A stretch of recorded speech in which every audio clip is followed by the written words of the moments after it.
প্রাপ্তিটা আসলে মানুষের ক্ষুধা। শিল্পীদের যে অভিনয় করার ক্ষুধাটা কখনো মিটে না। একটি জায়গা যখন কেউ ছেড়ে দেয়, যে জায়গাটা, যে ফিল্ম ইন্ডাস্ট্রিটা সে একসময় রাজত্ব করেছে, সেই সিংহাসনটা যখন ছেড়ে সে চলে যায়, সেখানে কামব্যাক করে আবার সে আগের অবস্থানে আসা, এটা ইজি না।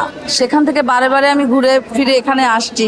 তাহলে কতটা দর্শক আমাকে পছন্দ করে, কতটা এই ইন্ডাস্ট্রির টেকনিশিয়ানরা আমাকে পছন্দ করে, সেই সাথে যারা নতুন নতুন প্রডিউসার আসছে, ডিরেক্টর আসছে, তারা যে কতটা লাইক করছে, সেটার কিন্তু একটি জ্বলন্ত প্রমাণ। এই অনুভূতি ভাষায় প্রকাশ করার মতো না, যে একটি আর্টিস্ট যখন কাজ তার জীবন থেকে চলে যায়, সে আবার কাম ব্যাক করা ইটস ভেরি ডিফিকাল্ট। কিন্তু সেখান থেকে আমি বারে বারে ফেরত আসছি। এর আগেও আমি একটি গান করেছি, আইটেম সং, এবং আজকে আমি এই মুভিতে কেন্দ্রীয় চরিত্রে অভিনয় করছি নায়িকা হিসেবে। সো এই ভালো লাগাটার ভাষায় প্রকাশ করার মতো না, যে এটা একটা চ্যালেঞ্জিং এরও বিষয়।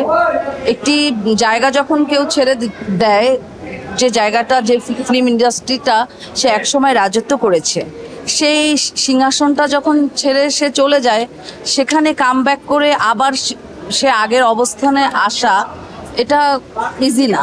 সেখান থেকে বারে বারে আমি ঘুরে ফিরে এখানে আসছি।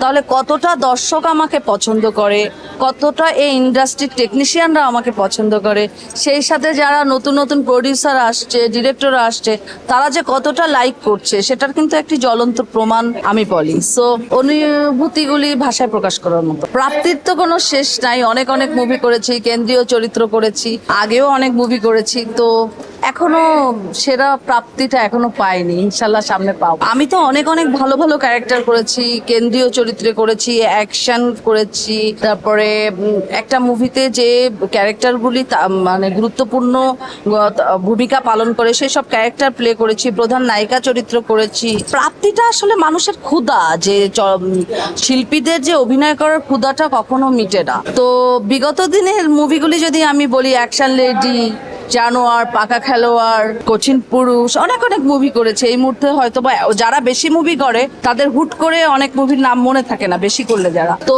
আমার ওই সময়েও আমি খুব লাকি যে ভালো ভালো ক্যারেক্টার করতে পেরেছি। এবং এখনো আমি, যেহেতু আমি পরিণত একজন অভিনেত্রী, আমি এখন অনেক কিছু বুঝি। তখন ছোট ছিলাম, এখন একটু সিনিয়র হয়েছি, বোঝার ক্ষমতা হয়েছে, কোথায় কোন এক্সপ্রেশন, কোথায় কি ড্রেস আপ, গেট আপ আমাকে করতে হবে, সেগুলির যেহেতু নলেজ আমার আছে, তো আমি চেষ্টা করব যে আমার শিল্প সত্তাকে আরো সুন্দরভাবে ফুটিয়ে তোলার। তো সেক্ষেত্রে মনে করি যে প্রাপ্তির শেষ নাই।